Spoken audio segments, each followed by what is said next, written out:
It is time for the Drew Yari Show.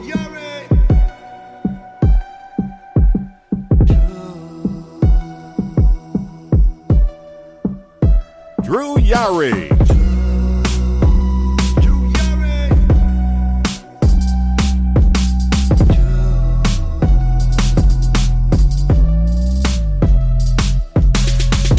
Hey, what's going on, guys? Welcome to a special Tuesday edition of the Drew Yari Show. I am the host, Drew, and with me tonight, from the Hammerlock Hangover and Garden of Doom, is Jeff Lippman. What's up, peeps? Trez stole that from me. What's up, peeps? And with me tonight, from False Count Radio, and also the founder, one of the founders of Wrestling Soup, Mr. Andrew KARLUK. I wouldn't say I'm one of the founders. I was the first co-host, but he was doing it solo before I joined it. All right, correction. He is the first co-host. Having said that, I'll take it as being one of the pioneers. One of the founding fathers of Wrestling Soup. What's going on, guys? What's happening? Not much. So, all good. A lot's happening. We got a few things to get to for tonight's show. I don't know what you guys want to talk about first. I don't know if you guys want to talk about the Triple H retirement or the Will Smith news. Your show. I mean, you're also my guest. I want to accommodate you. We can talk about the bitch slap heard around the world if you like. We can do that.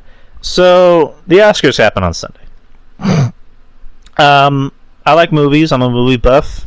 So I try to watch maybe a little bit of the Oscars to see what's going on. Granted, I don't know most of the movies that are being nominated, but I like to try and keep my eye out on what's there and maybe to kind of open my horizons, or just to see what are some good movies I should watch. Did you watch out Birdman the year that it was up for all those? Birdman? No, I did not. I watched that. It was the biggest mistake I ever made. So, Wait, Kyle, did you think like me that it was about the old cartoon Birdman? I didn't, because I have a friend who's like a really big film buff, and he's like, "Oh, you gotta see this. It's amazing." And he normally has similar taste to me, and I was just like, "Really, man? That's what you're telling me to watch?" Yeah, it was terrible. I thought it was going to be about Birdman. It's funny because when they were at Comic-Con promoting the movie, I don't know who, I think it was the director, or I think it was Chris Hardwick who was like hosting the panel. He said, "Guys, this isn't a superhero movie. This isn't a comic book. This is a movie about a guy from a superhero TV show. This has nothing to do with Marvel or DC." Because people honestly thought it was like a superhero movie.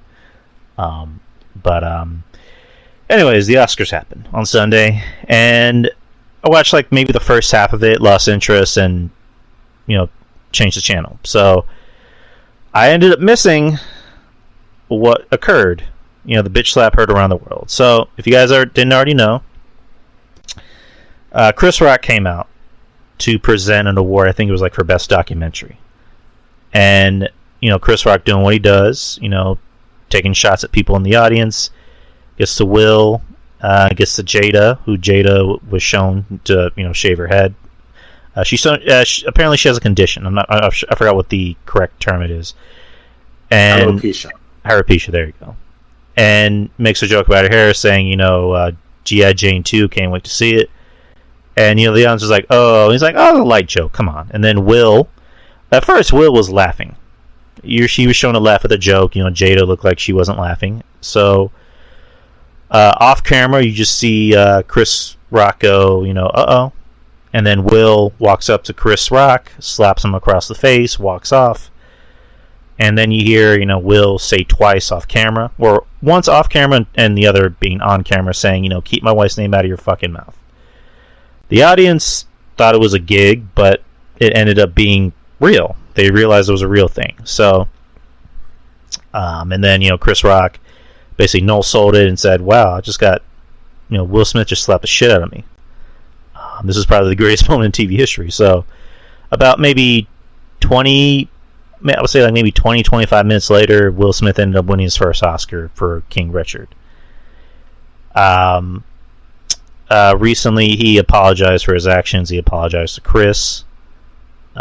Chris, talked about it, saying, hey, I made a mistake, blah, blah, blah. The Oscars are looking into it.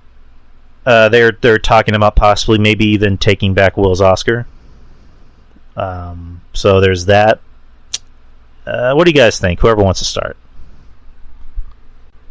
I don't believe a comedian should ever apologize for a joke. I'll just say that right off the top. Correct. I agree with Andrew on that. And Chris Rock wasn't for Best Documentary. He was the host of the night. So he's, you go to these shows and if you're in the audience, you're going to be the target of jokes, and some are going to be good and some are going to be bad. Whatever it is, if this was anyone other than Will Smith in any other setting, person comes up, would have been tackled by 6, security guys before he even gotten close. And if he did get close and got the slap in, he would have been dragged off by 6 security guys and probably worked over in the alley. I mean, that's really all you need to know. But the only other thing that you do need to know, Drew, you pointed out, he was laughing first, and he only got fake mad after he realized that his wife was mad. And, I guess he felt entitled and felt in a safe place and knew he could get away with it. And he's also bigger than Chris Rock, who's a very dainty person. And he took advantage of it. I think that everything that, listen, I remember Will Smith being the butt of the jokes, just a few years ago because of entanglements. So I think he has a lot of pent-up anger there, and he took it out, and in no other circumstance would this be okay. And now I'm hearing all sorts of people making excuses. He was defending his wife. No, he wasn't. He laughed. That was his honest reaction. He laughed.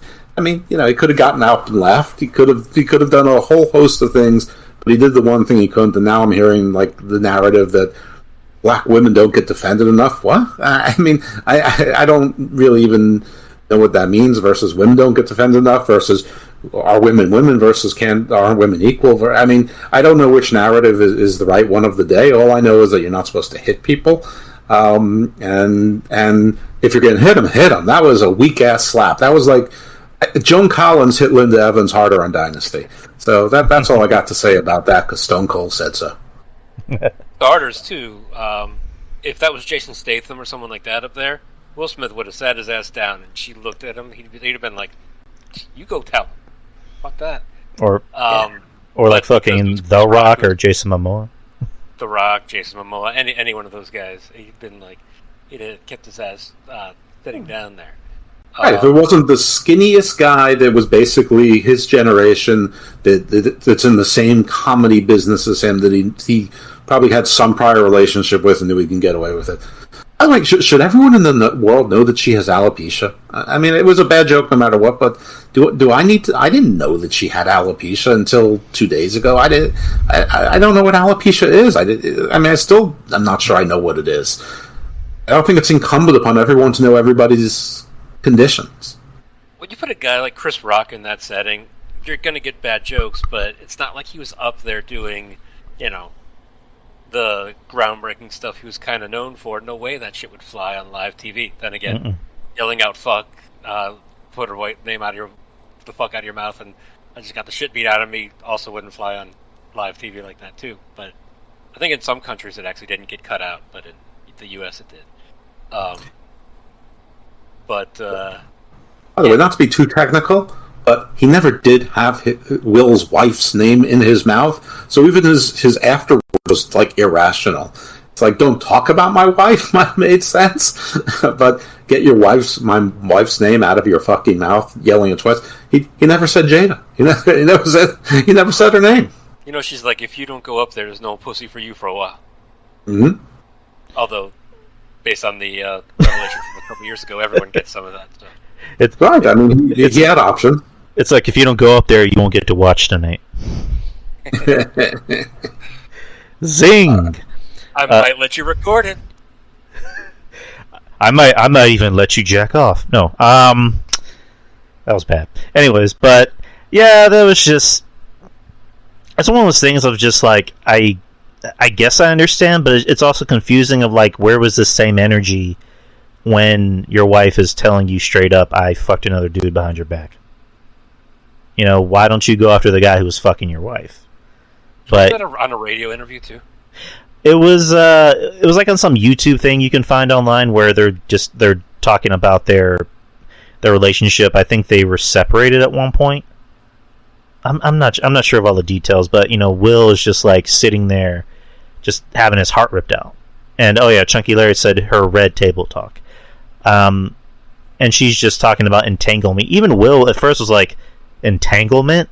Is that what you're calling it? It's just a weird family, but it's just like, well, Chunky Larry actually has the solution there. It should have been Bobby Lashley that Will tagged in to slap Chris Rock. Now that would have been something. When you talk about them being a weird family, just look what they named their kids. Jaden. I don't think Jaden is that weird. Well, you named the son in a variation of the mother's name, and the daughter a variation of the father's name. Okay, good point. There's two parents. Cool things to their kids. But yeah, it's just Will. Perfect solution. Just handle it in the back. Doesn't necessarily have to be a slap. Just confront him, saying, "Dude, not cool." That's really all he had to do. And him winning his first Oscar is going to be foreshadowed by the fact that he slapped somebody on live TV. The smallest guy in the room. Overshadowed. It remains to be seen too. Or tainted. Could potentially ruin his reputation. I mean, not that I give a shit, but yeah, probably. It sucks because again, once upon a time I liked Will Smith. I was a fan of his. Lately not so much. More so because of just how he paints himself in the media and his family, and also his movies are not so good. So it just sucks seeing this happening to somebody that you were a fan of, back in the day. So, I mean, the only thing left that I want to comment on is that somebody talked about the story and you were reporting it, that they're talking about taking away his Oscar. I don't know who is or if that's serious, but they absolutely should not. Those two things should be separate. Maybe he shouldn't be invited back next year to present, but I mean, there are horrible people who have done far, far worse things that have Oscars. Harvey Weinstein, Roman Polanski. I mean, Kevin Bacon. William Hurt beat his wife. Kevin Spacey.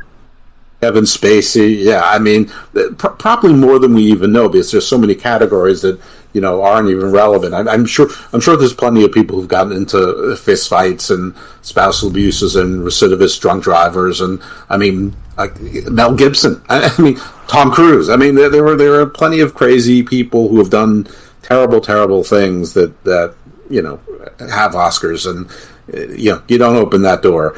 Maybe if he did it beforehand, they wouldn't let him receive it on stage, but that's not the situation. So I don't know. Don't let him present next year. To be fair, you mentioned Roman Polanski. He was winning awards after all that shit went down too. And there's a fucking they had like a lifetime achievement award at the Oscars for him, and everybody gave him a standing ovation. Like, how fucking nuts is that? Yeah, that's separating the art from the artist to an extreme that's unnecessary. Take a hint, WWE, Chris Benoit. I mean, even WWE has higher standards. They didn't put him in the Hall of Fame. I mean, it's literally like giving Roman Polanski that Lifetime Achievement Award afterwards is like putting Chris Benoit in the Hall of Fame now. Yeah. This is kind of like an off-topic question, but like if let's say Chris Benoit did get inducted, do you think he would get a standing ovation? No. There'd be protesters outside of that shit. Are you sure about that? Well, if anybody knew where it was, yeah, I think actually there would be. I think there actually would be protests for a wrestling event, maybe for the first time ever. I'm talking more about it. If you did that with him, I just think that at this point, I feel like they've kind of sort of let it go a little bit, and they'll show him on footage and shit like that. But the backlash that the publicly traded WWE would get for that would not be worth it. Right. I mean, again, I'm not saying they should. Good. I mean, literally, the Chris Benoit story is about the only one that made it into the public arena, despite what other people think since the steroids trial. So you're exactly right. That is the only news that could actually get into the public square where the stock price might be impacted. It would just be I mean, aside from the moral implications, it would just be utterly irresponsible on every level. But I don't know what we're talking about because it's not going to happen. All right, moving on. So last week, Triple H appeared on Stephen A. Smith's show on ESPN and announced that he would have to retire, that he was done. He talked about his health because last year Triple H had what was known as a cardiac event, and he's been off. I mean, he wasn't really on TV that much, but he's been away from work for a while, and he had this to say, and I quote: "I had viral pneumonia. My lungs were inflamed, and as the next couple of days went on, I got home and it got increasingly worse. My wife saw some blood and stuff that I was coughing up, and I went and got checked, and it was coming from the viral pneumonia, but I had fluid in my lungs. I had some fluid around my heart, so they followed up on it and did an EKG, an echo, and everything. Basically, the way your heart pumps out 50-60% of your ejection fraction is a good number. I was at 30%. I got a quick text message saying, don't take time, pack a bag real quick, and head to the emergency room, and I'll fill you in on the way. So by the time I got to the emergency room, my ejection fraction had gone down to 22%, which I was in heart failure. And, Stephen A. Smith had asked him, are you ready to come back to work? Are you going to be a wrestler again? Are you going to have a match?" And he just goes, "Oh, no, my in-ring days are done. Like, I'm done." He had mentioned that, they were talking about doing something at WrestleMania 28. But, obviously that's no longer the case. So Triple H is retired. And someone made an interesting stat where he had his first match in March, I believe 24th, 1992. And he retired March 25th, March 25th, 1992. And he retired almost the same date, 30 years later, which is pretty nuts. So what do you guys think about the news? What do you guys think about Triple H's career? Where do you rank him? Whoever wants to start. I'm not surprised. Especially after all that, and, we dealt with, later that night, hearing of a rock star, Taylor Hawkins from the Foo Fighters, dying with an enlarged heart. That's what happened? Well, they said that his heart was twice the weight of a normal heart. So that was Jesus. part of it, but they also said that he had 10 different drugs in his system. So, obviously that had something to do with it as well. Jesus Christ. But I'm saying, the enlarged heart that definitely had something to do with it. So, obviously Triple H didn't have that in mind, but, especially if you're doing something that's as physical as getting in a ring and wrestling, or any kind of athletic endeavor, you don't want to fuck around when it comes to your heart, especially when you have a pretty cushy corporate job on top of it. And I've always been a Triple H guy. I don't know about you guys, but oh no, me too. I liked him, especially during the era where everyone was like, "Oh, can someone else be the champion?" And you realize, what's Booker T going to do as a champion? Why Scott Steiner? All that kind of shit.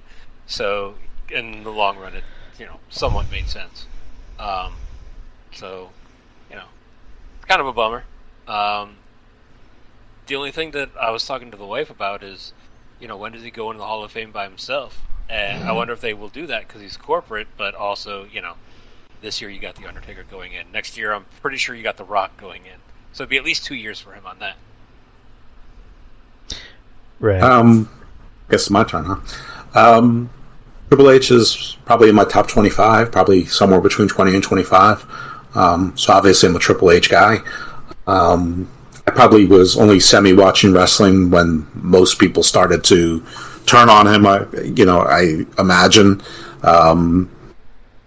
But as far as the retirement, I mean, I think health-wise it's appropriate. Age-wise, is it a surprise? I mean, he's 50. Was he 58? So, I mean, he's not that old. He's close. Someone could go while we're here, but it's pretty much all about a technicality. And retirement in wrestling is never anything permanent. But, I mean, Triple H for the Hall of Fame, I mean, he could go in as Triple H, he could go in as a member of Evolution, he can go in as a member of DX, he can go in as a member of the authority, of the corporate authority, of the corporate ministry, as the head of NXT. I mean, and then as an executive. I mean, he could have 9 inductions, and probably will before all is said and done. I just looked it up. He's 52.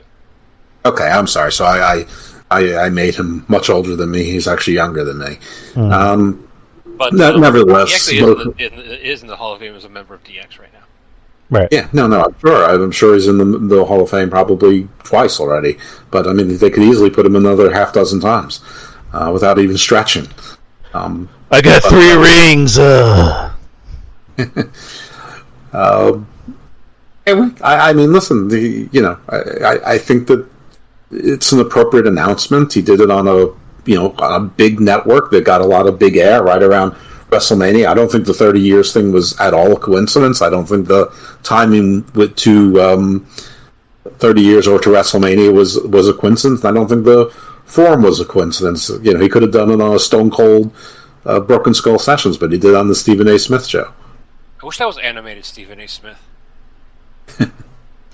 Also, I think because he chose Stephen A. Smith because Brian Last, or I think it was Brian Last or Cornette, talked about they're going to choose people that they know are going to ask them like the softball questions, which is weird because why would you need a softball interview when you're just talking about your retirement? But still weird. But I'm in the same camp as as Andrew and Jeff, where I was always a Triple H supporter. Like when I first started watching wrestling, he was running DX, and I always thought this guy has something. He looks like a star. He looks like a good wrestler. And then when he became a singles guy and he became a heel, started wearing the trunks, spitting water out, I was always supportive of him. I liked him. I liked his wrestling. I liked his. I don't want to say promos. I kind of got annoyed at the whole why is he opening the show, cutting 20-minute promos. But whatever. I was always a fan of his because. I liked him more as a babyface than a heel. Not to say he wasn't a good heel, but I preferred him more as a babyface because he was always good at being snarky and making very kind of cynical, dark humor comments. And same thing with Andrew. Like when people were complaining about his reign of terror on Raw, it was always one of those things of just like, okay, who else is going to be able to carry the company on their back? Or carry Raw on their back, at least? Can it be Booker T? Can it be Rob Van Dam? Can it be Jericho? Can it be Goldberg?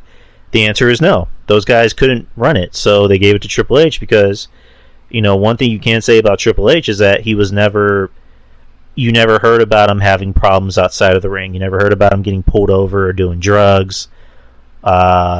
Or beating his wife or whatever. Like he was kind of the straight and narrow guy. And people can say all they want. Oh, he buried talent. He didn't want to put so and so over. It's like, well, first of all, how do you know that he didn't want to put anyone over? First of all, and also, it's not always the top guy's call to put somebody over. It's Vince's call. Because, we've heard stories about top guys like Roman saying, hey, I wouldn't mind putting FTR over in a handicap match, and Vince saying no. Because it's Vince's company. It's not Roman's company. It's not John Cena's company. It's not Triple H's company. Well, technically it's part of Triple H's company right now, but company now. Back in the day it wasn't Triple H's company. So I was like Triple H. I agree, with when Cornette says he was the guy that worked with the other guy that drew the most money. But I still would consider Triple H a draw because, granted, WWE did the best they could to push him like he was Jesus Christ. And it works because people do like Triple H. They buy his merch. They pop when they see him. And he was able to make a life for him outside of wrestling by running NXT and choosing talent and helping talent out. So, again, Triple H is definitely in my top 25. If I ever do make a top 25, he's definitely up there. He's higher than that for me. He's in my top 5. Right. The tail end of it, but he's in the top 5. I really liked him when he became more serious at the tail end of the Attitude Era, as opposed to the heel with Shawn Michaels and DX. Because one thing that I just can't stand is a cool heel. Like, I want my heel to just be an evil, vicious motherfucker. Right. At that point, that's what I liked about him. And then, obviously, I guess as a heel from that point on, he didn't do the funny guy as a heel anymore. Because even the Authority was just more like just an asshole. Which I like. Which I like, because I was just watching the promo he did with Seth where he told him, if nobody hates you, then you're not living up to your true potential. If you got to worry about making money and having a nice car rather than what everyone thinks about you. So I like those promos. So they seem very meta somewhat, but I always enjoyed Triple H, and I never minded him. I know most people hate him. I liked him. I was always a Triple H fan. He knew when to put the right guy over. The WrestleMania main event that never, happened, that people like to forget happened, or at least WWE makes us forget it happened. He put over Bryan Danielson. It seems weird calling him Bryan Danielson, but Bryan Danielson at Mania. So yeah, and he was smart. He's probably the smartest guy in the business, because he married into the family. And now he has a corporate job, and pretty soon he might be running the company. He might be taking over Vince's company. And to think that all started with getting married simply so he didn't have to take a steroid test. See, there you go. Speaking of Scott Steiner, which we'll get to Scott Steiner in a bit, but Triple H, happy retirement. I don't know who says that nobody liked him, because when he came back after tearing his quad, after about 9 or 10 months off, when he came on and his music hit, that was the loudest, most electric pop I have ever heard anywhere from anybody, including Hogan beating the Iron Sheik, including WrestleMania 3, including CM Punk this past summer coming back. The loudest pop I ever heard was when Triple H came back. You've obviously never seen a Young Bucks entrance. That's true. I've never seen the Young Bucks. I've only seen the middle-aged Bucks. The Young Bucks. And that was at the Garden, Madison Square Garden, and that was leading up to Royal Rumble. I remember that. I was at the Hall of Fame the second time he tore his quad, that was the WrestleMania where Trump shaved McMahon, and he came out on crutches, and he got probably the biggest reaction of the night at that Hall of Fame. Yeah, I remember that Mania. It was supposed to be him and Cena, like, for the second year in a row. Yeah. And then they ended up giving it to Shawn Michaels, which that ended up being a good match, a great match overall. So, yeah. But and also, speaking of Scott Steiner, Jim Cornette, Scott Steiner, it was announced that the Steiner brothers are going to be in the Hall of Fame. So Uncle Scotty said yes. So Scotty and Ricky are on the Hall of Fame. What do you guys think about that? It's great. The Steiners are my second favorite tag team of all time, but only behind the Road Warriors. Yep, third for me. But yeah, I always loved the Steiners, especially that era where they were like late in WCW, going to WWE. That was like my teenage years. So I came in just watching them, and I was like, "Oh, this is a great team. I love watching this team." And definitely kind of innovative with Scott innovating the Frankensteiner, and obviously they didn't do it as a team, but I love the math. Everyone loves the math. So what's going to happen with Uncle Scotty with a live microphone at the Hall of Fame? Hey, someone's fingers on the button. They learned their mistake with Carlito a few years ago when he inducted his father, and they realized maybe you shouldn't put a disgruntled ex-employee on a live mic. I don't remember that. What did he say? I forget exactly what he said, but there was definitely some ooh, like from the crowd. Oh man. I think Scott sees his bookings going down. He had a heart attack a couple of years ago. I think he knows that he needs this Hall of Fame to keep his value up, because he sure as shit can't really wrestle anymore. He has trouble moving, so I think he'll behave. I think that his agreement was sort of his taciturn agreement to, behave, and, he wants to be on TV every now and then. He wants to, be able to sign as a Hall of Famer. He wants to get $5,000 appearance fees and then charge $100 an autograph or whatever at Tom's or whatever. However folks make their money, especially the cash money that nobody records. Yeah, I was kind of saying the same thing. I think Scott, it's good that, again, there obviously fences were mended, because his decade-long, hatred of Triple H, or 2 decades long of hating Triple H, it's going to be interesting to see him talk. But again, I can't imagine he's going to go into business for himself and trash everybody, because his nephew united by heart attacks, and also united by congestive heart failure. Yeah, there you go, and also because his nephew works for the company, so I'm pretty sure Scott's not going to want to make his nephew look bad. There's a Steiner on the roster. What are you talking about? Yes, there is. I think you're confused. Oh, God. He's not going to want to make a NXT employee Braun Breaker look bad. Yeah, of course. Why would you want to make poor Braun Breaker look bad? Wrestler Braun Breaker. Braun Breaker. Still hate that name. I am assuming Braun's going to induct him. No. I don't think they're going to give Braun Breaker a microphone for that. Oh, yeah, yes, they will. Can't imagine who else is going to induct him. Everyone else is dead. Paul DiBiase. Paul Heyman. DiBiase goes back to the UWF with him. Mike Rotunda was in the varsity club with him. They'll find someone. They'll cart someone out. It's gonna. If that was a Rick Steiner induction, yeah, but I don't. Not too well known that they did anything with Scott, but also the fact that the inductee typically picks who inducts them, and very easily see them saying, "Well, why not have him do it?" Even though they probably don't realize he can't talk.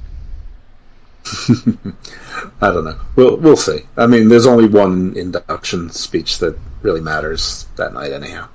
Hey, my favorite thing coming out of the Hall of Fame was I saw that Nikki Bella said that she can't wait for Vader's induction speech. I thought that she said that she couldn't wait to see what his wife would say, but I didn't see the full quote.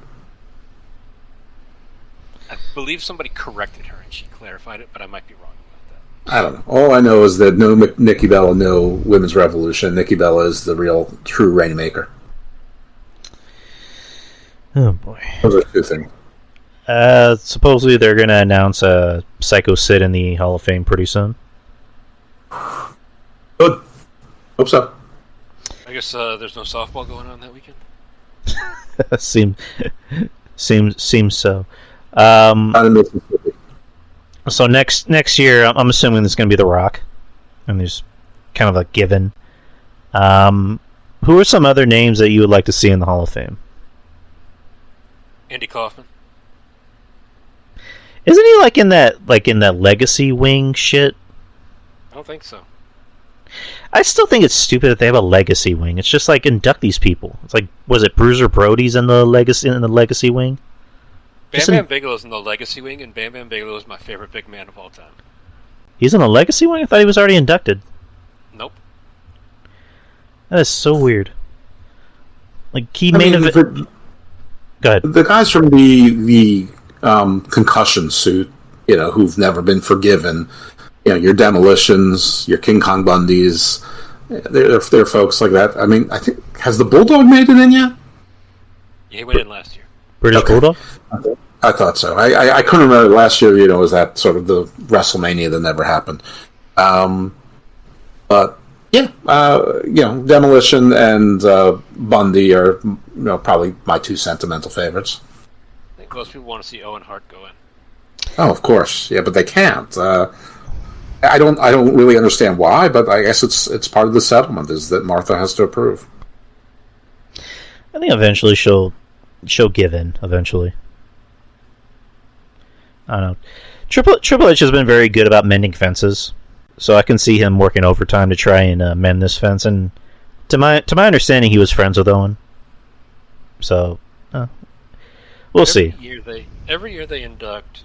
They're kind of hitting most of it now. They They induct, a team. So they got that with the Steiners. They induct someone who's deceased. So they're doing that with Vader. But what they also always hit, which they haven't yet, at least, is a woman. Well, I mean, who else? I mean, it was only really Trish and Lita that are like the most. Victoria. Yeah, but I think there's heat there. From what I heard, there's still heat with Victoria. She was in the Rumble last year, so I mean, at least they mended enough for her to actually be around. Anna pointed this out in the chat room. Nancy Benoit. Oh, that's right. That's right. Never mind. It was easy to forget that one. I mean, she was a pretty big name even before Chris. I mean, she was very well known in wrestling. So, and then Batista is still on standby for his Hall of Fame induction. Yeah, I mean, I think that he's probably going to be. I think he's more likely next year than The Rock. To be honest, The Rock has like 8 movies back to back to back to back. I mean, I'm thinking that Rock's probably showing up this year and building up this year-long thing like he did with Cena, but only with Roman, to make himself available for next year's WrestleMania. And also, since they're combining both titles into one title, it makes that match seem a lot bigger than it should be. Or I mean, it'll make the match seem bigger, so. Right? I don't think there's any more big Rock-sized surprises anymore. Not with Peacock.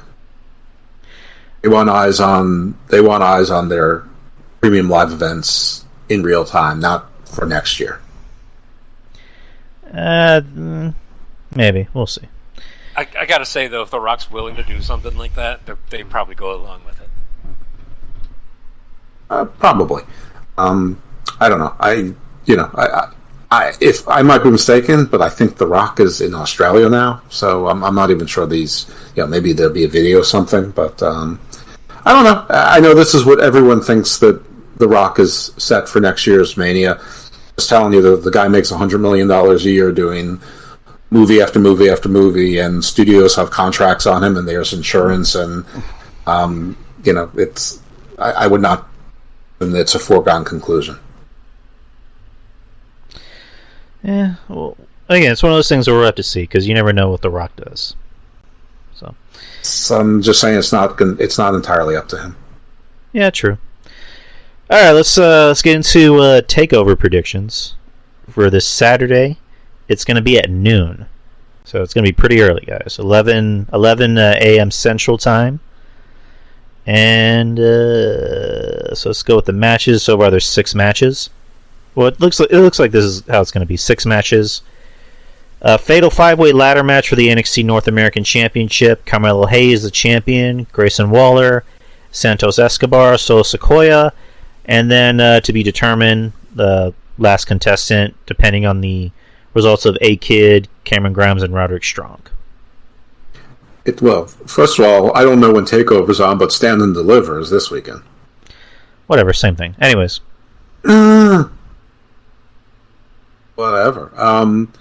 It's possible that the 5th person has been decided by now because it's 8:50 Eastern time, so NXT's been on for 45 minutes or 50 minutes, so I don't know. I see no reason why Carmelo Hayes should be dropping this title. I could see Cameron Grimes taking it if he wins the match tonight. That is. Oh, the only person I could see taking it would be Grayson Waller. They seem to have a hard-on for him, and he's got the bodyguard. But they're playing I say that because they're playing the thing up with Cameron Grimes, and he told his father on his not really, but saying it's to his father on his deathbed he's going to win a title in NXT. But there's only 4,000 people in attendance for this. Most of those, nobody cares. Cameron Grimes is an enhancement talent. Yeah. I mean, I agree with you there, but I don't think that's going to take him away from it. I mean, I can. I don't know. I thought it was very random that they had that vignette because it's just like, okay, he's obviously going to be in the match. Are they going to do something to where it looks like he's going to win, and then Trick Williams comes in and fucks around, and they end up giving it to, or Hayes ends up keeping the title? And also, yeah, like Lippman says, for one thing, Grimes is enhancement talent. And also, why is he still in NXT? He should be on the main roster already. So if they're going to give it to one of the older stars, I would give it to Santos Escobar. He's got more of the it factor. yeah, that's so weird because it's just like him and LA Knight to me are my favorite guys on NXT, and they're so good. They're over. They look like stars. They talk like stars, and it's just like they're doing nothing with them. They put him in these. He's got the cleavage girl with him, and he's got the two goons with him. So I mean, it's like he's got a whole package there. Yeah, I don't get why they don't pull the trigger on this guy already. They should have done it like a year ago. Oh, Andrew, were you gonna say something? Yeah, no, I was gonna say that there's so many chances where fucking North American title, they could have made him the NXT champion for a little bit there. I'd be all for that. I'd like him to have a nice, 5 to 7 month run, and then he can go up to the main roster. I'm actually surprised he hasn't been part of one of these mass firings. I'm glad he wasn't, but I'm surprised. I don't know. Like he looks like what they wanted Alberto Del Rio to be. Like he's someone that is talented and can talk and has personality and swagger. Same thing with Andrade. They look at him as like, why couldn't Andrade be like that? Like this guy's money. You put him on the main roster, if they book him the right way, which creative, is undefeated and fucking with talent. If they book him the right way, he can be money. But again, we'll have to see about that. They can only book him the right way if they book 7 other people the wrong way. The only way to book him the right way is to have a bunch of people lose to him. I mean, that's just the way it goes. Someone has to win, someone has to lose. Yeah, it's just there's 7 people that could lose to him that could be booked the wrong way. Like, come on. I mean, Madcap Moss. Why is he on TV? Why is Rick Boogs on TV? Nakamura can eat a pin. I don't know, but anyways, that's neither here nor there. But yeah, we all agree that Hayes is taking it or retaining it.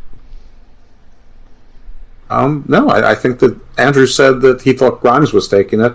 Yeah, but I'm going to stick with Carmelo Hayes not missing. All right. Yeah. Obviously, that's contingent on Cameron Grimes actually getting into the match, but that's my opinion. If for whatever reason he doesn't, then I'm with y'all that Hayes keeps it. But yeah, I think A-Kid is probably going to be the one that they add to the match because he seems to be their new shiny object that can, that nobody's really expecting to win. I don't know. What do you guys think about him? Like, I don't know. I saw him. I'm like, oh, he's just okay. He's not really that good. Talking about A-Kid? Yeah. I mean, a few months ago, Vince promised me nobody that wasn't 6'2" to 6'30", and I keep seeing this army of people who aren't 6'2" and are under 6'30". I have no interest in A-Kid whatsoever. What about you, Andrew? I haven't seen enough of him to really form an opinion yet. But so far, I'm not impressed. Yeah. All right, next match: Tommaso Ciampa versus Tony D'Angelo. This is pretty much Tommaso Ciampa's last match on NXT before he goes to the main roster. The fact that it's his last match is kind of a dead giveaway that he's losing it. Yep. So Tony D'Angelo's winning. Jeff. The only wrench I would throw in that is that Tony D'Angelo beat Pete Dunne lost to Pete Dunne before he went on, and Pete Dunne so actually that's consistent with what you guys are saying in the cage match. So yeah, I guess then if then Ciampa could win and go to the main roster. So no, I was right. Yeah, Pete Dunne beat him in that cage match where anything goes. Where a face is supposed to win that match. So he did, but then he went up to the main roster, even though D'Angelo lost. So it is possible that D'Angelo will do the job for Ciampa before he goes up to the main roster, just like he did for Dunne. But I think that D'Angelo is the young guy, and they can't have him lose 2 big feuds back to back. That would look bad.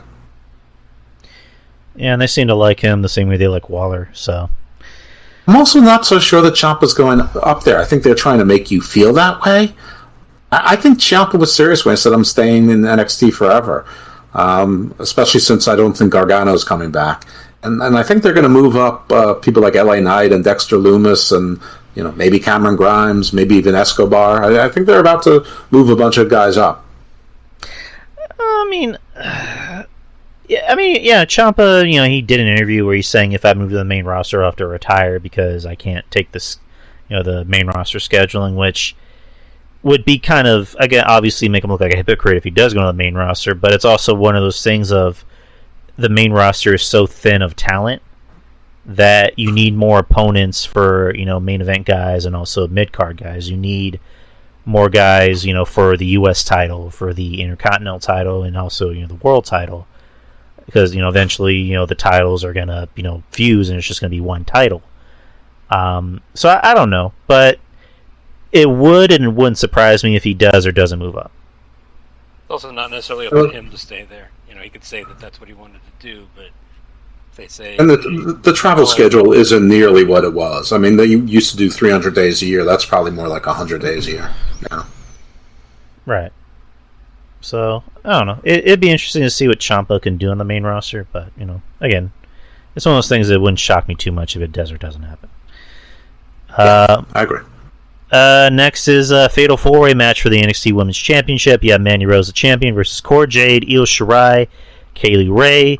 Last Wednesday, Kaylee Ray and Io Shirai won the Dusty Cup Women's Classic, and instead of cashing in to face the tag team champions, they decided to cash it in to be a part of the Women's Championship match, and Dirk is pointing out that Gigi got hurt, so I'm guessing that's why they had to pull an audible and add the team to the championship match, which I didn't know until literally right now. Dirk just said it. So I'm going to go with Mandy. I think they're going to keep it on Mandy. What do you guys think? I agree. They're going to keep it on Mandy, and I'm going to go one further to say that Cora Jade turns heel and joins Toxic Attraction because she just is not getting it going as a face. That'd be interesting. I agree with you too that Mandy Rose keeps it, and I wouldn't be surprised also to see that Io Shirai is part of Raw on Monday. Yeah, that would be interesting. That'd be pretty cool. And also, pretty soon you got to bring back Asuka. Now, maybe they can form a tag team. What are you saying, Drew? I'm saying exactly what you think I'm saying, Jeff. So Stardom Josie is coming to wrestling WWE. I'm just saying what Vince McMahon thinks. Okay, they put Asuka with what the fuck's her name? The pirate girl. All right, the Sky Empresses. Kairi Sane. There you go. So again, I wouldn't mind attacking with them. I'm just saying this is what Vince thinks. Okay. But I also think Raquel Gonzalez is part of that too, because we haven't seen her since she and Cora Jade lost in the tournament. Yeah, I don't care what they do with her, as long as she changes her ring attire.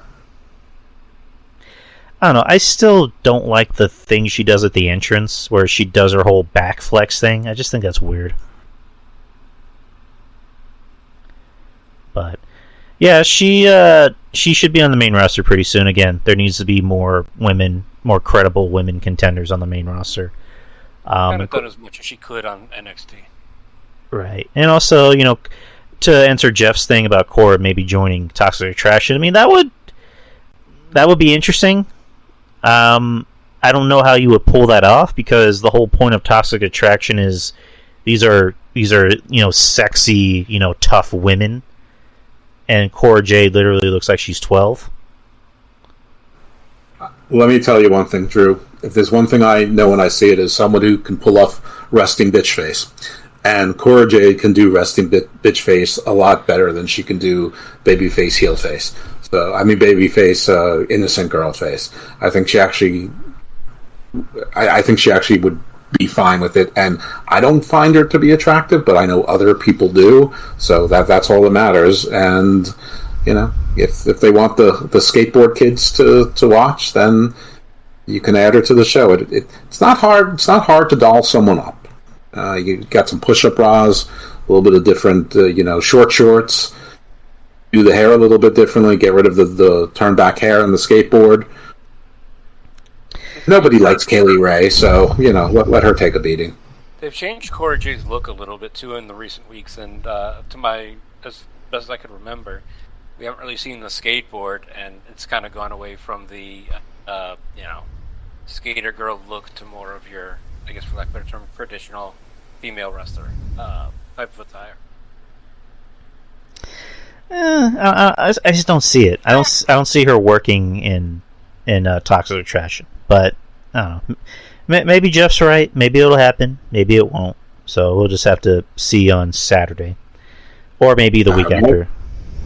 Well, my prediction is Mandy Rose. I'm just throwing that one as for extra credit. All right. Next is a triple threat Go ahead. Sorry. Imagine a year ago I showed you a picture of Mandy Rose and Dolph Ziggler as the champions in NXT. You'd be like, what the fuck's going on? I mean, I would have told you were crazy. But now it's happening and it's still crazy. Even Dolph Ziggler had said, I was originally just going to go there for a bit and put over talent. There was no talk about me even being champion. So now I'm champion, and what the hell? So even Dolph Ziggler couldn't predict it. People give a shit enough about Dolph Ziggler to make that watch it. Well, he also pointed out that he was getting stale on the main roster, so being in NXT has revitalized his career a little bit, has helped him kind of step his game up more. He's been getting stale since 2016. Exactly. Which I'm glad to see Dolph in NXT. I've always liked Dolph. I like, he's a good bumper. He's someone that he's a safe worker. He's someone you can put in the ring against somebody that you're trying to get over. So Mandy Rose is cutting a promo right now. How hot does she look, by the way? I like her a lot better with the brown hair too. I love brunettes. I don't know. I'm looking at the guy right now who's ghosting me on Twitter, and that's Andrew Yang. Phony baloney. That's so random. Next, triple threat tag team match for the NXT Tag Team Championships. Imperium versus MSK versus the Creed Brothers. Ooh. I think Imperium and Gunther, maybe another group that's going up to the main roster. I want to say the Creed Brothers, but I'm not sure who's been attacking them, and that's probably going to play a role. So I'm going to go with MSK because there's some sort of interference or some sort of beatdown before the match with the Creed Brothers to keep the Creed Brothers from those titles a little bit longer. Yeah, they did that vignette where they were showing two guys, in masks, messing up their locker room. So, has there been any recent signees for NXT? They just signed whole class, but they have constant performance center classes, and they have NXT UK. So, I don't know of any new signings, but that doesn't mean that there can't be another team that's new to us or new to NXT. And they did file a trademark for Grand Jury, which sounds like a tag team. Though when I saw Edge's promo with the Scales of Justice, maybe he's going to create a little faction or a group called Grand Jury. I don't know. That got me thinking, but I still think Grand Jury sounds like a tag team name. I don't know. Just getting ahead of it for next time Vince gets indicted. CM Huck and Goof, he's dreaming big. He's pointing out the Von Erichs or Alexander Hammerstone and Jacob Fatu. For what? As I don't want to put words in his mouth. I don't know if he's pertaining to what we're talking about, but let's further up the MLW conversation. So they're talking. Yeah, I think it's a chat. MLW and WWE are engaged in pretty acrimonious litigation right now. I'm pretty sure nobody from MLW is going to appear in WWE. All right, my fault, CM, my fault. I didn't. Sorry about that, but yeah. I think Jeff's right. It's more than likely going to be a team that's in the Performance Center, and also Andrew Madmex says your mic is low. Yeah, so then let's see if I can figure it out. Maybe the mic is fine. Maybe he's just low. You ever think about that, Mad Max? Drop it low. Drop it low. I will not give you 20 CM Hucking Goof. I can barely do 5. I'm lucky if I do 5. So, Hey, 20 what? I guess 20 push-ups or sit-ups. Well, don't guess. Just give him 20 whatever you can do. We'll see. So you said you're choosing Imperium? No, Imperium's definitely losing. The only team I'm going to say for sure is losing. I'm going to say MSK gets the title again. I think the Creed brothers, something happens to keep them from getting it. All right. Is this good enough for you, Mad Max? God damn. Can you play some damn Yankees? Can I take you high enough? Can you take me higher? What is that Creed's version of Can You Take Me High Enough? I was saying, can you take me higher? Where are you It's now? two separate songs, by the way. Jesus. Yeah, completely different songs. Oh man, I like Not Creed. Creed brothers did this. Basically sticks when they try to be hair metal. I don't know. I like Creed. I'm the minority. Andrew, what do you think about the match? There was like a year there where everybody loved Creed, almost. Now I think the Creed brothers take it. I like Daughtry. I like Daughtry too. He's good. I'm kidding. They all sound the same to me. Fuel, Creed, Korn, Nickelback. I mean, they all basically sound like bad versions of Pearl Jam. I like Nickelback. Good. I'm happy. I'm glad. You're a very happy guy. You like lots of things. I do. Andrew, go ahead. What if the attack is that since Wade Barrett's doing commentary, he's reforming the Nexus? That would be awesome. Joey Numbers would love that. So you say you're choosing the Creed brothers? I think Creed brothers, kind of the same take that I think Imperium's headed to the main roster where they'll be absolutely fucking wrecked. And yeah, I think it's too easy to put it back on MSK. Then Creed brothers is at least something a little different. Mm-hmm. I love the Creed brothers. Like I like them. I don't know. I already said my part. I guess I'm kind of with you guys. I'm going to go for the Creed brothers because it looks like they don't want to put it back on MSK because I think the crowd's kind of turning on MSK. But we've kind of figured out why they're turning on MSK. And then it looks like Imperium might go to the main roster. And like Andrew said, they're more than likely going to fuck them up somehow. Even though they look like money, especially, whatever. But yeah, I'm going to go with the Creed brothers because it's something new. And, they want to build these guys up for a good reason because they're, very talented. Next is... Imperium's as close as you could get to evil Russians these days in WWE land. It's like, we're going to make you an evil Russian. You're going to be... not going to say anything. They're just vaguely Eastern European. You're going to be Putin's right-hand man. But Vince, I am from Austria. Same thing. Gunter the oligarch.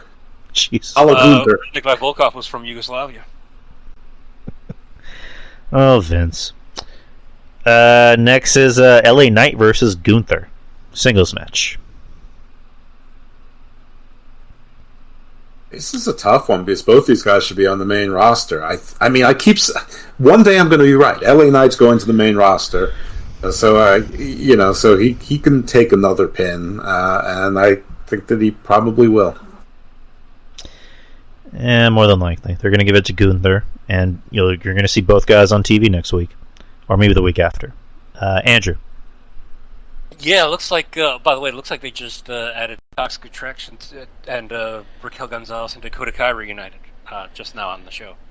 But no, I kind of think Gunther. It's kind of hard to bet against him with how dominant they've made him in NXT and UK. With LA Knight, though, isn't there like some past attitude or some other problems that actually got him fired from WWE in the past that might make them want to keep him in NXT a little bit longer? Are you sure you're not confusing him with EC3? There are no problems with EC3. I thought I was, but maybe I'm mistaken. I don't think. I don't know the answer. I don't think Eli. I don't know the answer to that. I don't think he was ever in WWE in any fashion. At least he was in the Performance Center or something like that, and similar to where Seth Rollins almost got fired, he did. But again, I might be absolutely wrong about that. And I'm the They rehired him anyway, and I don't know the answer to that, but I mean, I would think that things are free. I mean, almost everybody is gone. It's all new people.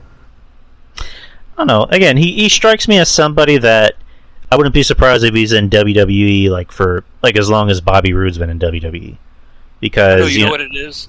Oh, I'm sorry. You know what it is. He was in there when Bill DeMott was running it, and he didn't get along with Bill DeMott, so they fired him. Well, nobody. A lot of people didn't get along with Bill DeMott. Exactly. I don't know. He strikes me as somebody, they put him on the main roster, he's going to be there as long as Bobby Roode. He's going to have that Bobby Roode career. In WWE, he's going to be known as somebody who's a safe worker, and you never have to worry about him causing problems. So, yeah, he can be heel, he can be face. They can put a title on him. He can take pins. I mean, he can.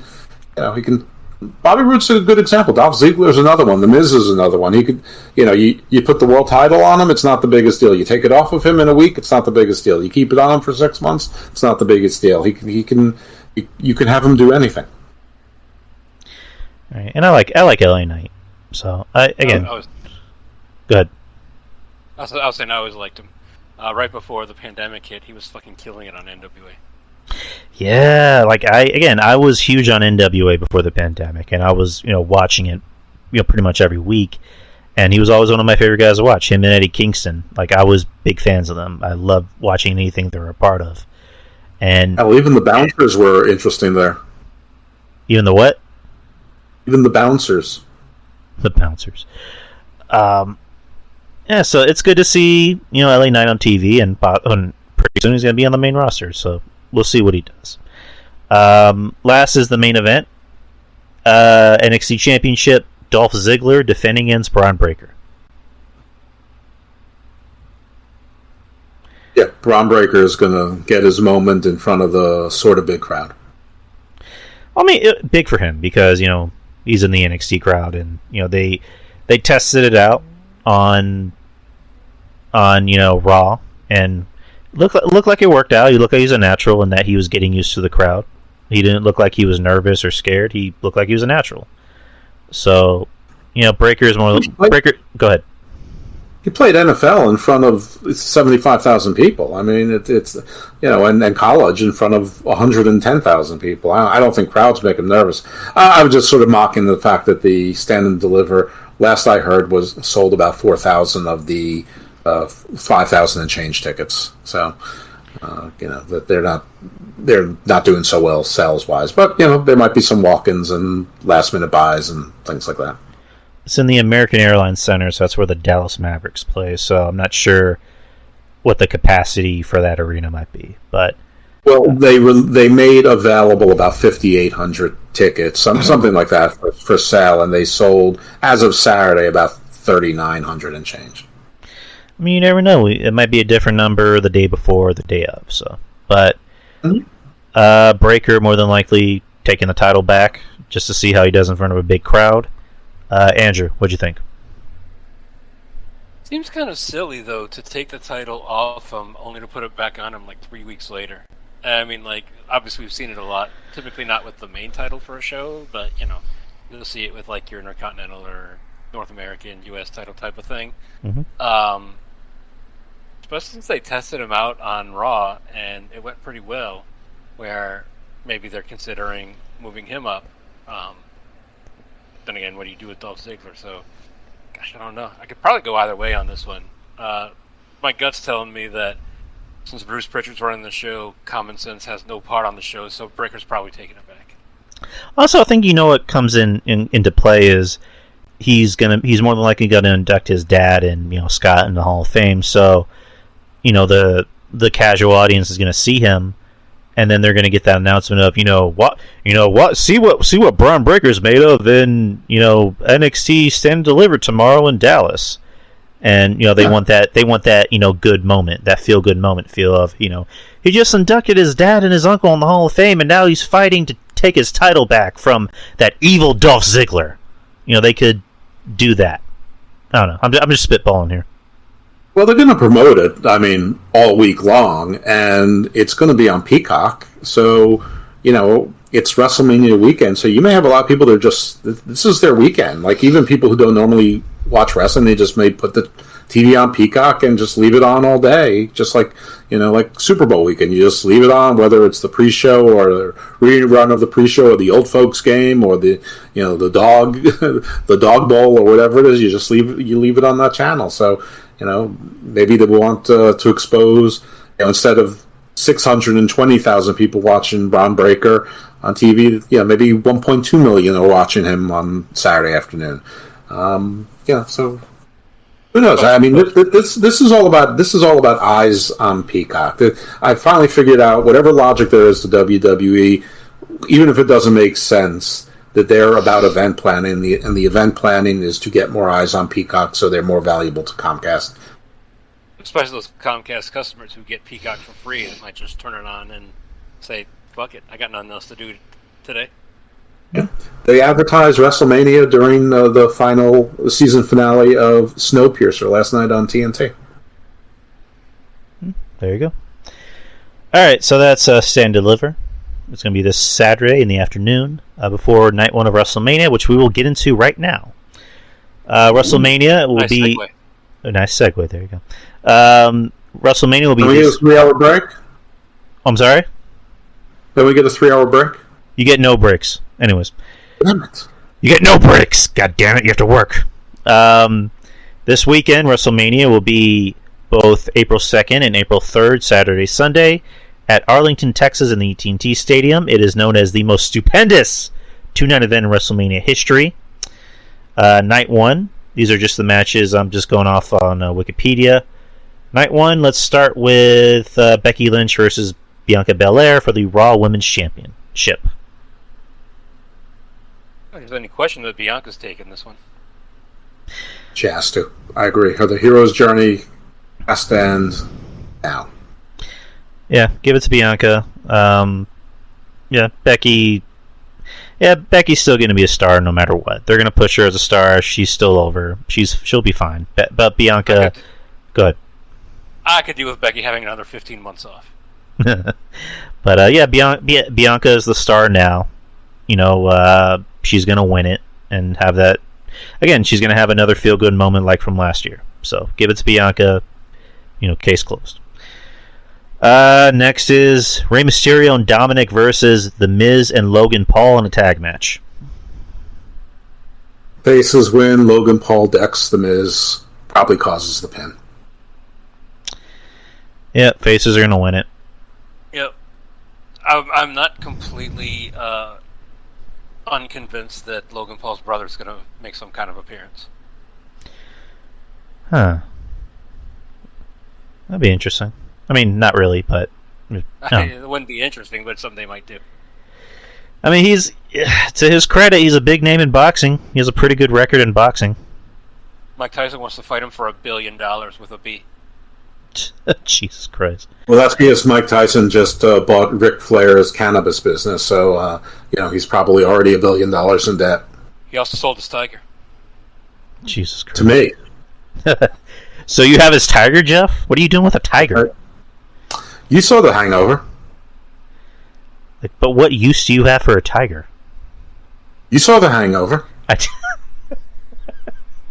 Okay. I'm not going to get a straight answer out of that one. Next. You didn't see The Hangover because I'm pretty sure I gave you a straight answer. I did see The Hangover. Just watch the lion scene in Donnie Brasco. You'll get a general idea. Fair enough. Next is a singles match. Drew McIntyre versus Happy Corbin with Madcap Moss.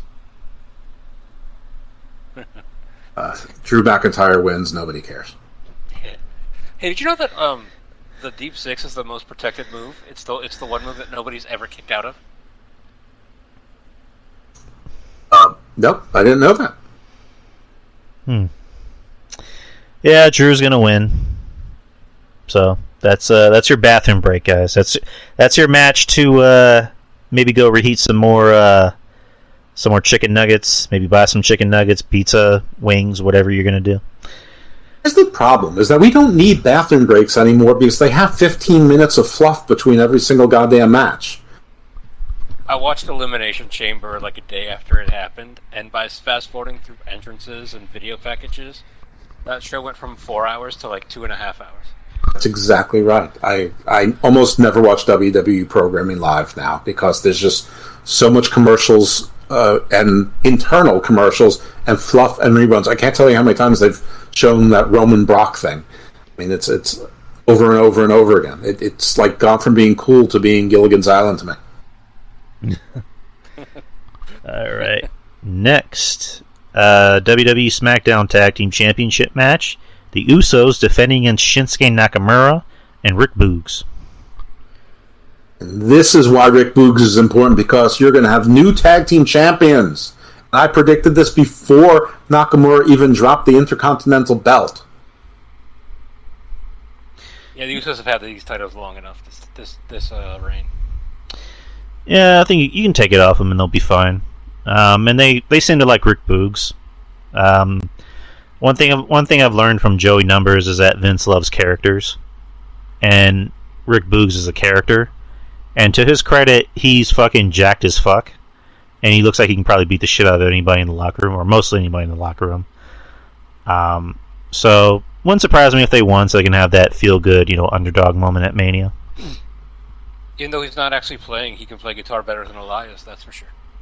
Yep, pretty much. Next, another tag team match. The New Day, Kofi Kingston and Xavier Woods versus Sheamus and Ridge Holland with Butch. You said pre-show? No, as of now, it's part of the actual show.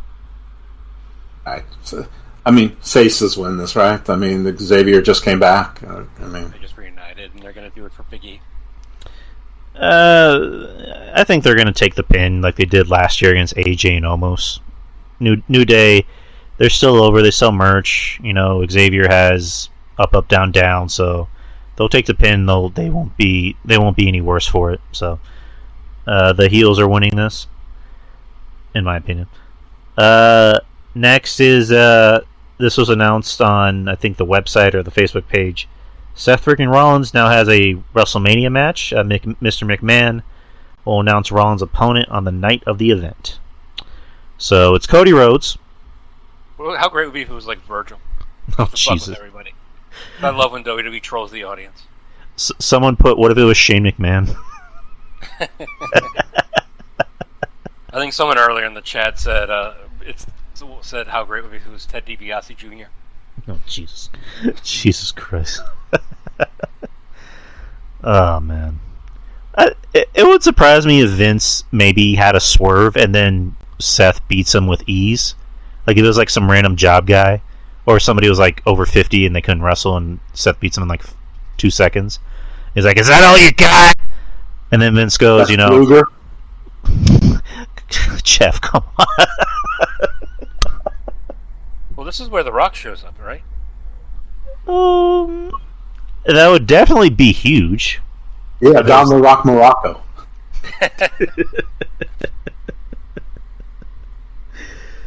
I would just love it to be anybody but Cody. Just to like when we thought that Becky was going to come back at WrestleMania last year, and she didn't come back till SummerSlam. Just like every week or every time something could happen, you're like, oh, this will be it, and they hold Cody off to like Survivor Series.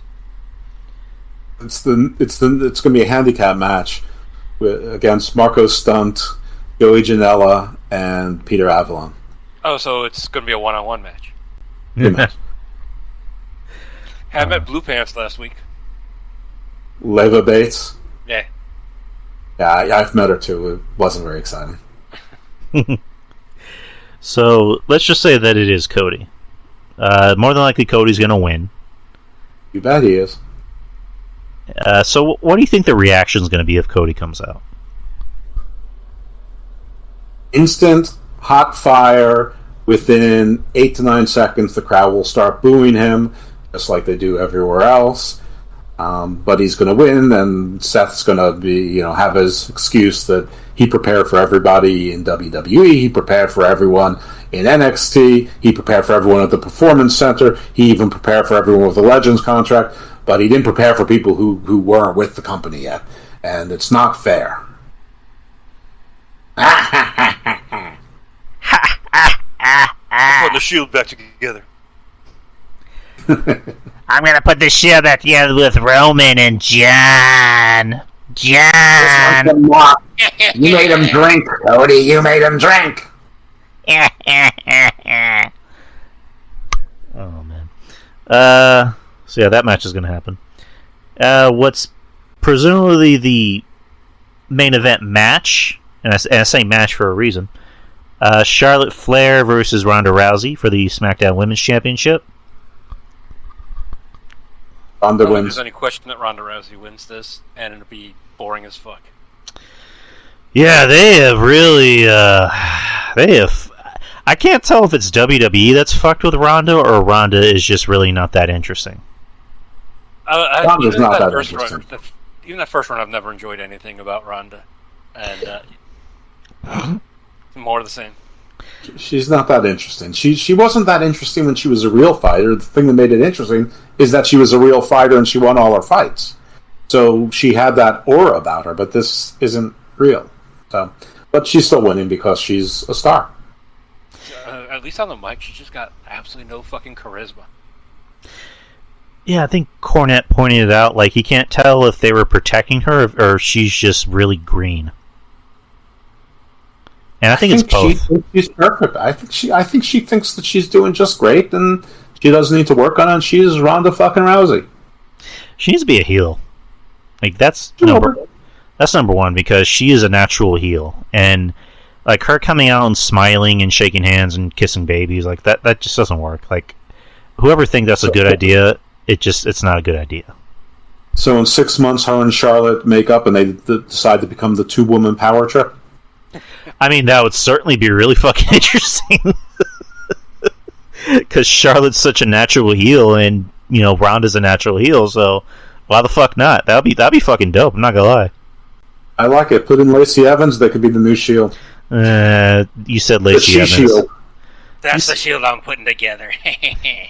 They were showing the WrestleMania the other day where Ronda got in the ring with The Rock and got in Stephanie's face. And this is kind of funny looking at it now because when you watch her in the front row, Shayna Baszler sitting right next to her. Yep. I'll never understand why they never do something with her and Shayna. I was hoping they were going to do that right after Royal Rumble. Let them be a team and just like fucking rip through people. Like Maybe they will do something with her and Shayna. Maybe Shayna will be her first opponent to lose. she'll be there. She'll be the Dolph Ziggler. Oh, and she's posting like pictures and videos of her and Shayna training for the match. So Ronda against Shayna could be a SummerSlam match. I don't know. Yeah, Ronda's winning this. I mean, on paper it should be a good match, but the build-up has just been bleh. Ronda just doesn't have the spark. She doesn't. So, what's going to close out the show is going to be Steve Austin returning to confront Kevin Owens. The talk is at it. It's not just going to be a talk show segment. It's going to be a fight. Like maybe like an unsanctioned match. Like Your damn fight, son. Like I was pushing this idea. So you guys remember when Steve Austin came back the first time back in 2003 against Eric Bischoff? Mm-hmm. Like, it could be like that. Like, Steve Austin just comes back, and then, KO's like, I don't give a fuck. I don't give a fuck about winning matches. I just want to embarrass you and kick your ass. Like, it could be like that. I'm going to have a pie eating contest with Mae Young. Oh, God. I think you're thinking way too hard about it. I think he'll just start as a talking thing, and they'll get into fighting. They'll, basically look like a street fight, except in the ring. And we all know how it ends. Steve Austin does a stunner, and Kevin Owens walks into a super kick, and then he stumbles into a clothesline from hell. Then he gets the spin-a-rooney, and he finally escapes to the back, and he bumps right into the Undertaker and hits a tombstone, and then that's it. Yeah, the show lights go off. Everyone's happy. All the Texas guys, because even JBL's been talking shit about Kevin Owens on social media. Maybe JBL comes out, maybe even Shawn Michaels. Michael, who's this Kevin Owens guy, Michael?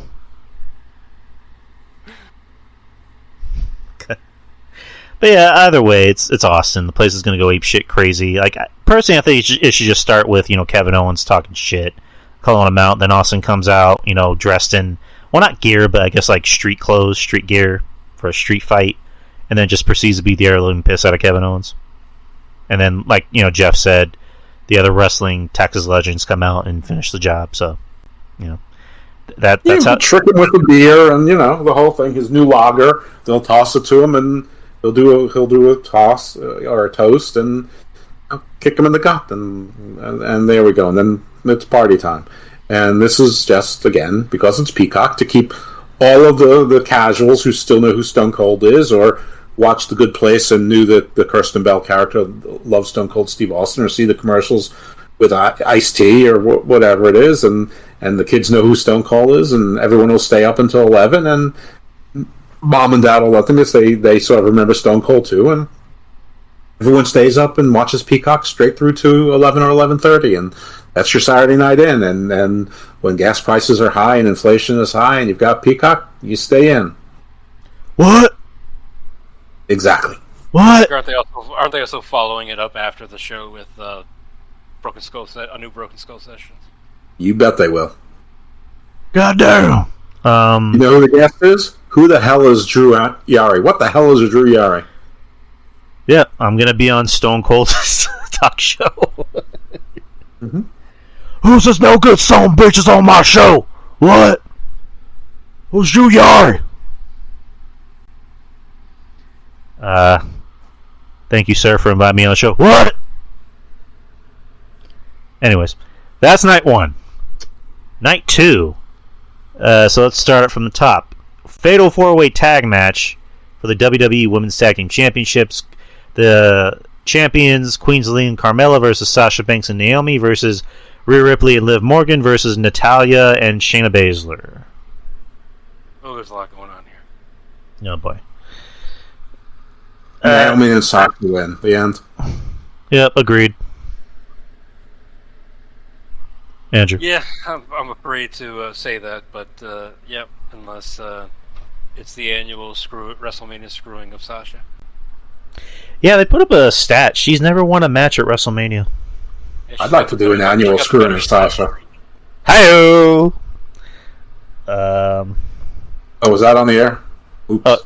Yep, it was on the air, and we just lost our female demographic, Jeff. Thank you very much.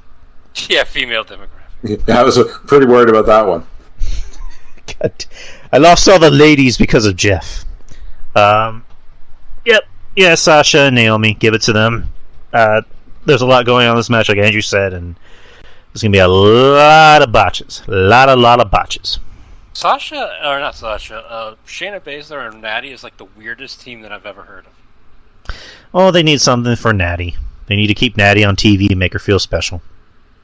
I agree with you guys. Carmella's top has to fall off. And we just lost more of the female demographic. I'm pretty sure you never had two women listening at the same time. Well, now I have no women listening to the show. I'm pretty sure that's no change from before I said anything. It was 2, then it was 1, and now it's none. Thank you, Jeff. Who were the 2? Are you calling Mad Max and Dashing Dirk women? Because I happen to know that at least one of them isn't. So now your hate mail to Jeff Lippman. Oh, you're in trouble now, man. Hayukin Goof sounds like a woman's name. I'm sorry, Mad Max, not Max. Oh, Mad Max, that's definitely, well, I don't know. Oh, Dirk goes, ha ha ha ha ha, and there's no emojis, so definitely a man. Like, how dare you assume people's genders, Jeff? What's a gender? Exactly. Anyways, next match. Johnny Knoxville versus Sami Zayn in an Anything Goes match. It's about to come out on DVD, I guess. Yeah. What the fuck are you on, Jeff? Something that allows me to spell Jeff correctly. How about that? All I want to know is what the size of the cattle prod or electrocution device or giant, ejecting lawn chair that Sami Zayn gets thrown from. I mean, it's not a question of who; it's just how. I think it's going to be Spanish. That's Spanish, and it's hef. El Jefe. I think it's going to be one of those matches that you can just have fun watching.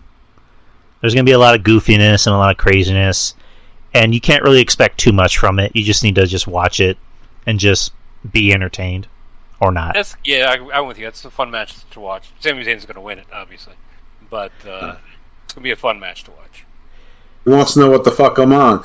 I'm not on Sasha. That's what I'm not on, or Carmella. And then that would be a nice birthday gift, by the way. A threesome with Sasha and Carmella. Thanks, guys. Oh boy. Next is a triple threat tag team match for the Raw Tag Team Championships. You have RK Bro defending against the Street Profits and Alpha Academy. Bros retain. Yeah, I think so. I was kind of weirded out that they took it off of Alpha Academy when they only had it for like a month. So I don't know, but yeah, I kind of agree with Jeff. RK Bro retains. I could potentially. I'm with you, but I could potentially see this being a roundabout way to build up the Street Profits by having them beat RK Bro as opposed to Alpha Academy. Right, because lately they've been pushing the Street Profits as kind of like heelish, like, and this seems like maybe the perfect way to kind of set that trigger. I would actually much prefer it if they just broke up the Street Profits and made Montez Ford the superstar that he obviously is. We can do that too. I mean, I've been saying that for a while. Keep Montez. You can easily get rid of Dawkins, and I don't think anyone would care. I'd care. Angelo Giannetti. Montez Ford is not a star, and they're going to keep them together. Whatever, Jeff. Keep it on RK Bro. And next you have what could maybe be the sleep. Go ahead. Or they just have them lose and let them go back to Montez carrying Bianca Belair's bags. Either way, Montez Ford is doing something. Next is Edge versus AJ Styles singles match. I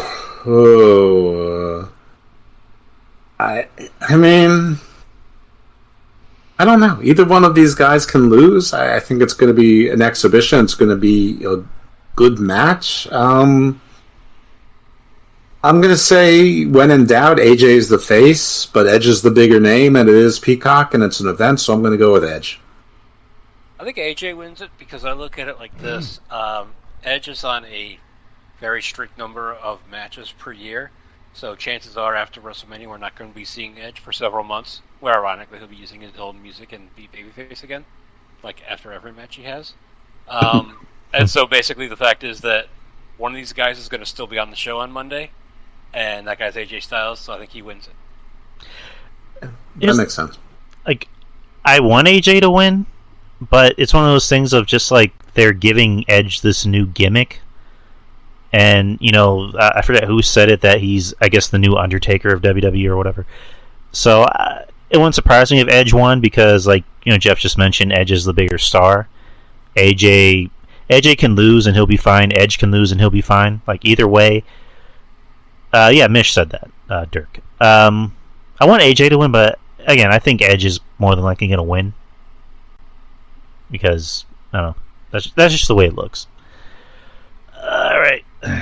Next match. This was just announced last night, actually. Bobby Lashley versus Omos. Who wins me? Because the Hurt Business is going to be reformed. The only question is Omos, MVP, Cedric, and Shelton that walk out together, or is it MVP, Lashley, and Omos that walk out together after gaining mutual respect? So, time limit draw. Is this a Jeff Lippman in a shark cage match? Oh my God! I would. They should absolutely put me in a shark cage. I would take a bullet for either of these men. So it's like everyone's like, who cares about this match? They just announced it 3 days before. I'm like, I do. I love this match. It's like Eddie Guerrero versus Rey Mysterio for the cussy of Dominic. It's Omos versus Bobby Lashley for the cussy of Jeff Lippman. It's like, well, the loser gets me, I'm sure. The loser gets you. Oh, that'd be that's. People talk a lot about the match for the custody of a child, but let's not forget Triple H and Vince wrestled for a wedding annulment. I mean, listen, I've been married. That's a good thing to wrestle for. Oh no! I'm at like 18 years being married. I don't think I can handle that at this point. Yeah, it's a little tough to backdate it that far. No, it turns out she's a barren woman and never told you. Well, no comment. Probably best. I'm going for almost because they want to push him, and I think it would. I mean, I can see Lashley, taking the pin, or this match might even end in like a no DQ draw because Lashley is still a star. So I don't know if they want to make him look too weak. Like I don't know if they want to give him that treatment of hey, we're gonna put you in the same category as like the Miz or whomever, where you're just going to eat the pin. Like I think they're still going to make Lashley look strong in this one. So it's going to be like a. But it's easy to do so, and they've been trying to make Lashley a face for a while, and God knows why. I'm not sure, and I wish they would abandon it, but they don't seem to abandon bad ideas. So it's easy to do. I mean, A, you could have MVP turn on him and hit him with the cane. B, he came back from an injury too soon. He was supposed to get surgery. He didn't because he wanted to be in WrestleMania, and he wasn't fully healed. And MVP hits him in the cane on the shoulder. And now he's protected. He wasn't. On top of that, he went against the Giant. So I mean, he's protected in that regard. That's the only way you can have Lashley lose this, especially coming back off of an injury, considering the year of dominance that they've had him have for the most part. I would prefer this. Like they have a match where they just beat the shit out of each other and it ends in like a double count out or whatever, like a fuck finish. And at the end of the match, Lashley. I prefer that too. Lashley. I'm still stuck in the shark cage because nobody wins. Exactly.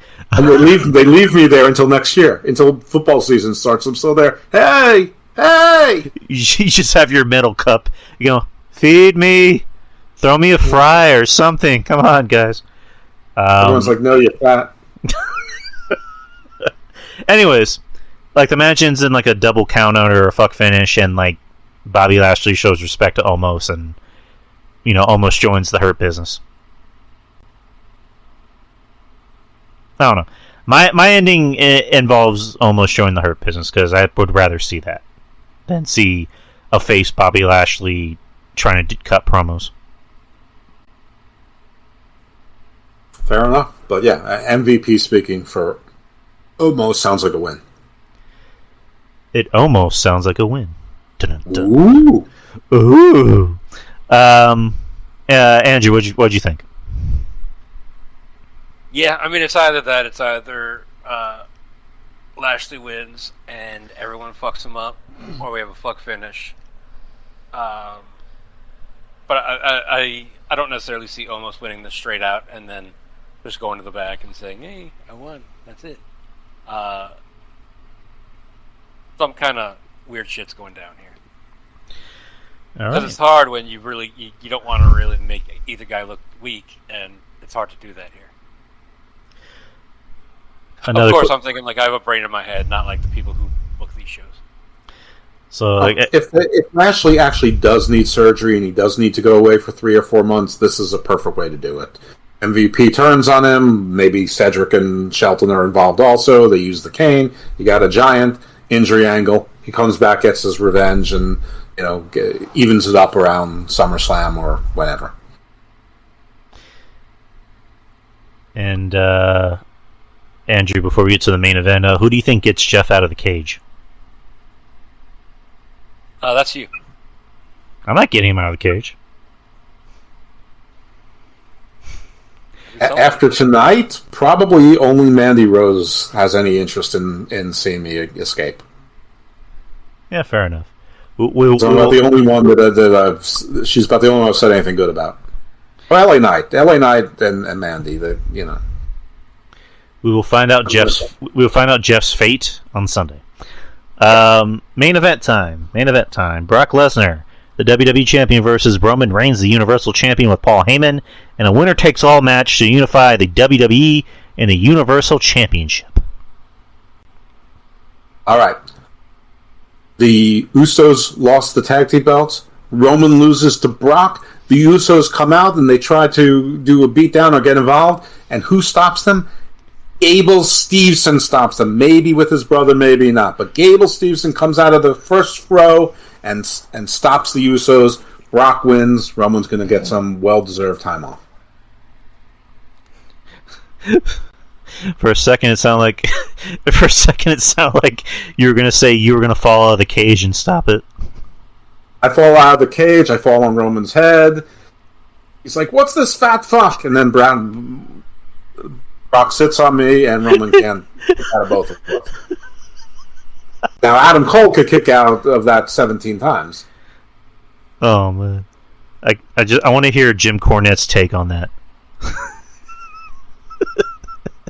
Ace Romero just fell on Roman Reigns. Who's this goddamn motherfucker outlaw mud show piece of shit ruining this goddamn wrestling match, motherfucker? Is that the Beer City Bruiser? These outlaw motherfuckers have no respect for the wrestling business. That's what people say when they say about me. Outlaw Mud Show Jeff. Outlaw Mud Show Jeff. Andrew, go ahead. I do agree that Roman at some point is going to lose and get some time off, but similar to what I said about Edge, Brock's a part-timer, and after this, we're not going to be seeing him for quite some time. So I don't think he walks away with it, but then again, we've seen him have a title and not see him for 6 months before. But my gut tells me that Roman hangs on to this one. I mean, yeah, I can see Roman winning it, and they'll also maybe give him some limited time on TV. Like, they'll give him maybe a half vacation and just save him for the big, pay-per-view events. Maybe he'll take some time. The Gable Steveson theory is interesting too, because he just won another award and another national championship, and he went to the same college as Brock did. And he basically said that, he said as politely as he can, but he's like, "Yeah, I'm not stopping at NXT. It's okay for my brother, that loser, but not me." Which he really should go to NXT. I mean, I don't know.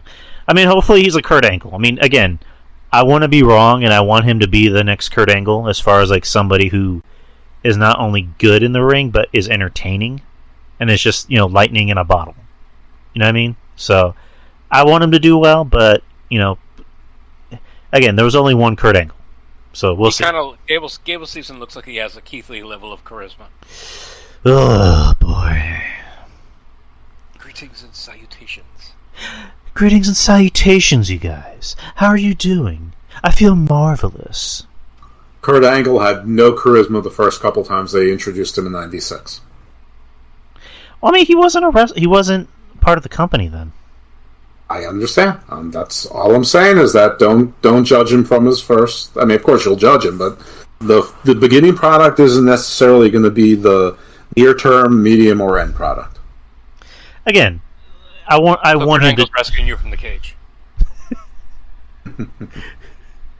God damn it! Who's wrestling Jeff from the cage? Fuck. I need to build up the numbers so that they can do one of those they have when you have people stand on each other's shoulders like a human tower. So is it going to be like last year when after every pay-per-view somebody would come out and challenge Roman at the end of SummerSlam? It's just going to be Jeff falling down from the cage. Exactly. I'm gonna smash you, Jeff Lippman. I'm gonna smash you. I'm gonna smash you. Who's this Jeff Lippman think he can go up against the tribal chief? Wise man. Who is Jeff Lippman? And Jeff Lippman. Paul might have to side with me. We have a lot in common. And Jeff Lippman, you think you don't know who I am? Wait till you meet Drew Yari. You're really not going to know who he is. What the hell is a Drew Yari? I want to smash him. I don't even know who he is, but I want to smash him. I'll help you. Let's be friends. God damn. Jeff, let me turn your back on me, god damn it. I'm right. God damn it. That no good piece of shit Jeff Lippman turn his back on Drew Yari. Obviously, I've never checked the public record. I'm well known for that. Oh, boy. So, Yeah, Roman's going to win it. They're going to combine the titles, and like I kind of pointed out, he's more than likely going to take some time off. So I wouldn't be surprised if he maybe comes out for the next SmackDown and he just celebrates and kind of goes away for always. Like the Tribal Chief needs some much needed time off, and he'll maybe do like vignettes on like Zoom, and doesn't even show up for like Backlash, which. Again, he doesn't need to be at Backlash. He needs some time off because they've been promoting him like crazy and deservingly so. So he deserves some much needed time off. And again, Brock doesn't need to win this. We're probably not going to see him until like SummerSlam. We're probably not even going to see Edge until like maybe Money in the Bank or SummerSlam. So Roman walks out as the new unified champion. Sticking with Brock. All right, so that's WrestleMania. 2 nights. A lot of matches. A lot of matches. Go ahead. You don't have to watch because we just told everyone what's going to happen. Yep, you guys have your weekend free. You're welcome. You're welcome, guys. And you get to see Jeff in a cage. Mm-hmm. 10 pizzas to the cage. Just like J.J. Dillon in 1988. It's gonna be lovely. But yeah, that was the show. That's everything we need to go over. Was there anything in particular you guys want to bring up before we call it a night? Yeah, I think that you've done a great job leading us tonight, Drew. Well, thank you, Jeff. And I will do my best to try and get you out of that cage. You can be the anchor man at the bottom of that human tower. I'm just gonna be coaching everybody. It's like I can't fucking get up there, so you guys are gonna have to like find a way to get up there. I'll show you. Stand on his shoulder. Stand on his shoulder. I will be fine. I will be teleported out to my safe haven, to my lair retreat in Bliss, Zakistan. Are you gonna be teleported out by broken Matt Hardy? No, by Alexa Bliss to Bliss, Zakistan. There you go. Are you going to put your sack on Alexa Bliss? Ho! Ho! No. We're just platonic. It's Lily I'm after. Okay, on that note, we're going to call it a night, guys. Jeff, Andrew, thank you so much for being on tonight's show. Go ahead and plug yourself, whoever wants to start. Well, I'm going to be bringing the show back in the next, like 3 or 4 weeks. So stay tuned for any announcements on that. Just need a little bit of time away. So when I do come back, I'm moving to doing a solo show with, much like you're doing here, with like rolling guest co-hosts. So obviously you guys will be part of that, and whomever else. Ooh. Wow, this is great. That would be me first. That's what I'm saying. I'm kidding. Fuck, that's Mad Max first. Mad Max. It's Max, not Max. Back in the day, Mad Max did the show all the time, so definitely want to get him on. Oh, wow. This is so much history here. My stuff, Hammerlock Hangover. This week we're going to have Kevin Castle allegedly doing WrestleMania predictions and maybe stand and deliver as well. Who knows? Maybe we'll stick around for the whole show. Maybe not. Who knows?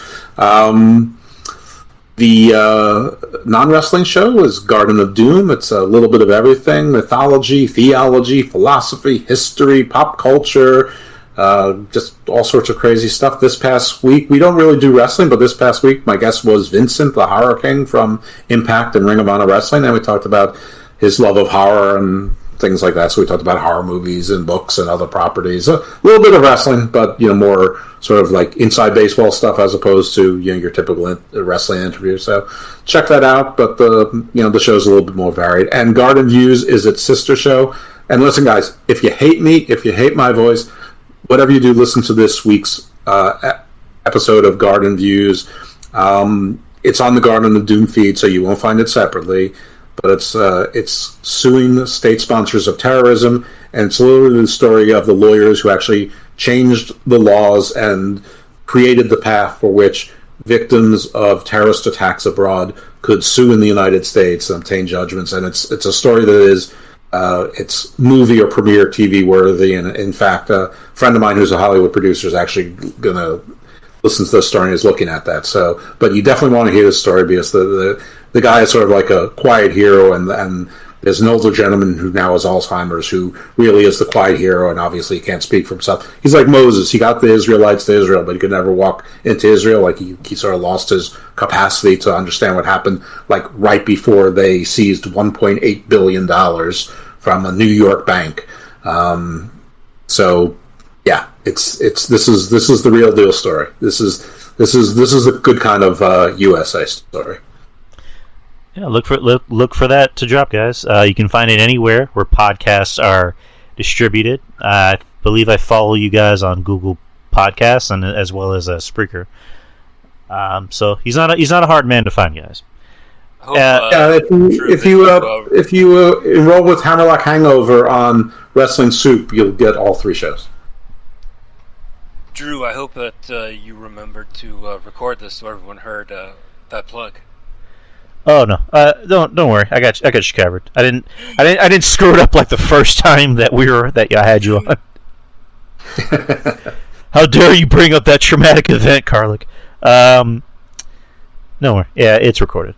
But anyways, guys, as far as you can find me, very easy man to find. Drew Yari on social media: Twitter, Instagram, Facebook. The show is on Spreaker. It's also on everywhere else that podcasts are distributed. Back on Spotify and iTunes. I'm also on YouTube.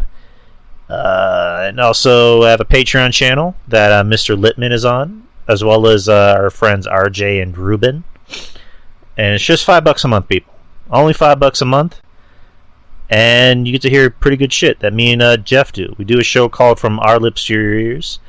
I do a show with RJ called Attack of the Savage Nerds, and I do a show with Ruben called Worst of the Worst, which we've been working on trying to do some new content.